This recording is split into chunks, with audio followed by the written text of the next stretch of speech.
여러분 안녕하세요. 착붙는 H스케일 1사급 단어학습 길잡이 이선입니다. 자, 여러분께서 수강하게 되시는 이 강의는요, 바로 1사급 단어를 공부하는 강의입니다. 자, 단어가 어떻게 출제가 되고 있고 어떠한 방식으로 나오고 있는지 실제 시험에 비춰봐서 설명을 쭉 해드릴 건데요. 자, 이번 시간에는 그 강의에 들어가기에 앞서서 먼저 준비강을 하나를 마련해 봤습니다.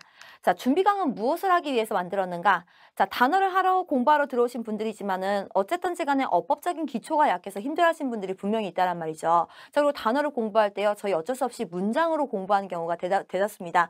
자, 그렇기 때문에 그 문장을 어떻게 하면 이해하기 편할까라를 생각하다가요, 여러분 어법의 뼈대를 한번 세워드리고 공부를 시작하면 좋겠다라는 생각을 했습니다.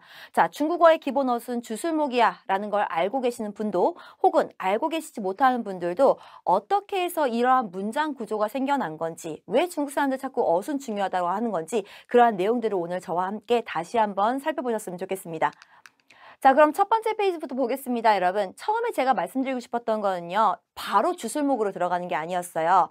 자, 사람들이 맨날 중국어는 어순이 중요해, 어순이 중요해 라고 하는데 왜 어순이 중요하지?에 대해서는 잘 생각해보지 않는 것 같더라고요. 자, 그래서 그 이유에 대해서 한번 살펴보고, 아, 그래서 중국어 어순이 중요하구나, 물음표를 느낌표로 바꾸고 시작했으면 좋겠습니다. 자, 그 내용을 이해하기 위해서요, 언어 간의 비교를 해보면 조금 좋을 것 같거든요. 저희가 모국어로 삼고 있는 한국어, 그 다음에 평생 가장 많은 돈과 시간을 밀어넣은 영어, 그 다음에 저희가 지금 공부하려고 하는 중국어, 세 가지 언어 한번 비교해봤으면 좋겠습니다. 자, 세 문장은 모두 동일한 말인데요. 나는 그를 사랑한다 라는 문장을 지금 각 언어로 번역해 놓은 거예요. 자, 여러분 일단은 처음에 문장 보시면요, 나는 그를 사랑한다 에서요, 내가요 사랑을 하는 주체자이고 그 사람이 바로 내가 사랑을 하는 사람이라는 거 느껴지나요? 제가 주체자고요, 그는 대상입니다. 자, 그렇다면 이 문장을 조금 바꿔봅시다. 제가 사랑하는 주체자가 되는 게 아니라요, 그 사람이 사랑을 하는 주체자가 되는 문장을 하는 거예요. 만드는 거예요. 그러니까 그 사람이 나를 사랑한다 라고 말할 때 어떻게 문장을 만들죠, 보통은요? 저 모국어니까 바로바로 말씀해 주시더라고요. 그는 나를 사랑한다 라고 하는 겁니다. 자, 여러분 한국어 어떤가요, 지금? 나와 그가 은는 이가를 붙이면은, 이런 조사를 붙이면 어떻게 돼요? 얘가 주어라는 걸 알 수가 있습니다. 그죠?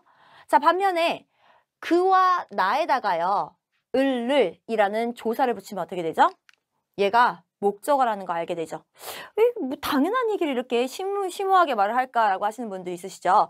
자, 일단은 비교를 하기 위해서 특징 기본적으로 기억하시기 바랍니다. 자, 보면요, 나가 주어가 되든지 아니면은 목적어가 되든지 이거를 갈라주는 거는요, 이 조사의 역할이라는 겁니다.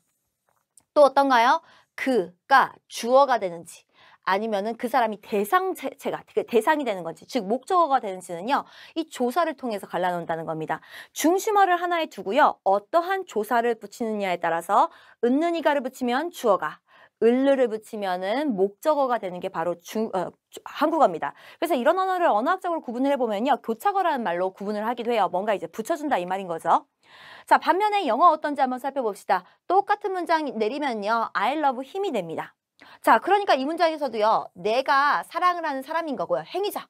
그 다음에 사랑을 받는 대상이 되는 사람은요, 힘이 되는 겁니다. 그쵸? 자, 상황 똑같이 바꿔봅니다. 그 사람이 나를 사랑하는 상황으로 좀 바꿔주세요. 자, 그럼 어떻게 되나요?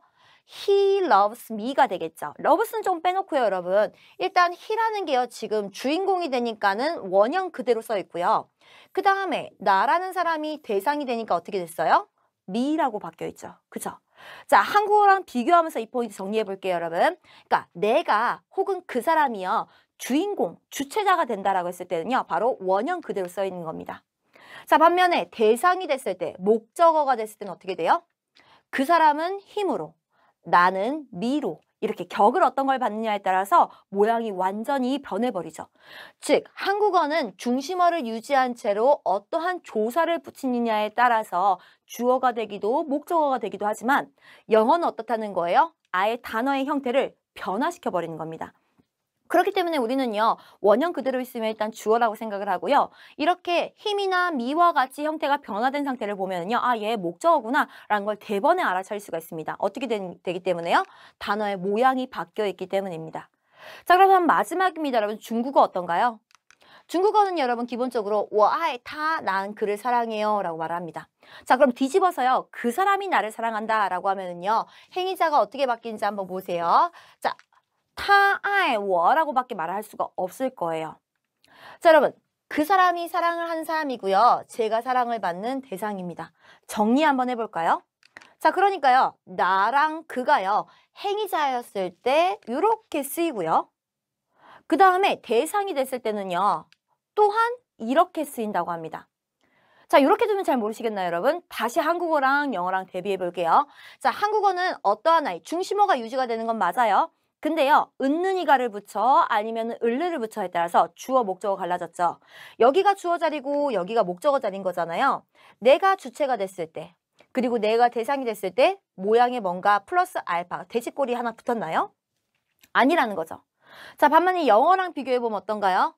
그 사람이 주인공이 됐을 때와 그 사람이 대상이 됐을 때 영어처럼 아예 단어의 형태가 바뀌었나요? 여기 팔다리 하나 자르고 나타나면 될까요? 아니라는 거예요, 여러분. 단어의 형태조차도 변화가 없습니다. 뭘 더 붙여주는 것도 아니고요. 그랬다는 거는요, 중국어에서 주어인지 목적어가 되는지, 즉 언어의 순서를 결정해주는 거, 결국은 누가 키를 쥐고 있다는 거예요? 찾으실 수 있겠나요? 이 단어가 수어를 기점으로 해서 앞에 나와 있으면 주체자가 되는 거고요. 수어를 기점으로 해서 뒤로 나오면은 그러니까 목적, 대상이 되는 겁니다. 자, 뭐가 중요해요? 단어가 출현하는 순서가 중요해지는 겁니다. 즉, 단어가 출현하는 순서라는 걸요, 유식한 말로 바꾸면 어순이 되는 거고요. 그쵸? 자, 여기는 한국어와 같은 어떤 표지가 존재하는 것도 영어와 같은 어떤 단어의 형태가 변하는 표지가 존재하는 것도 아니기 때문에 유일하게 의지할 수 있는 수단이 뭐냐면요. 단어가 출현하는 그 위치가 모든 걸 결정해 주는 겁니다. 자, 그렇기 때문에 많은 사람들이 어순이 중요해, 어순이 중요해 라고 계속 반복하고 있는 거죠. 자, 이걸 시험에서 관련해서 말씀을 드리자면요. 4급과 5급 시험에 쓰기 1파트는 여문제 모두 다 순서 배열 문제입니다. 순서 배열이라는 건요. 하나의 정문을 두고서 여러 가지 조각으로 쪼개서 순서를 엇바꿔 놓는 거예요. 그 다음에 옳은 순서로 문장을 완성하시오. 이게 주문입니다. 배점이 낮지가 않습니다. 4급 기준에서 6점이거든요. 거의 듣기에 3가지 문제를 맞춰야지 하나의 문제를 맞추는 거가 동일한 점수입니다. 여러분, 이렇게요. 시험에서도요. 문장의 순서, 단어가 출현하는 순서의 그 구조를 알고 있다? 이거를 굉장히 중요하게 다루고 있다는 걸 여러분 시험에서도 확인하실 수 있을 겁니다. 자, 그렇다면 왜 어순이 중요한지 여러분 느낌표가 뜨셨으면 좋겠습니다. 그죠? 자,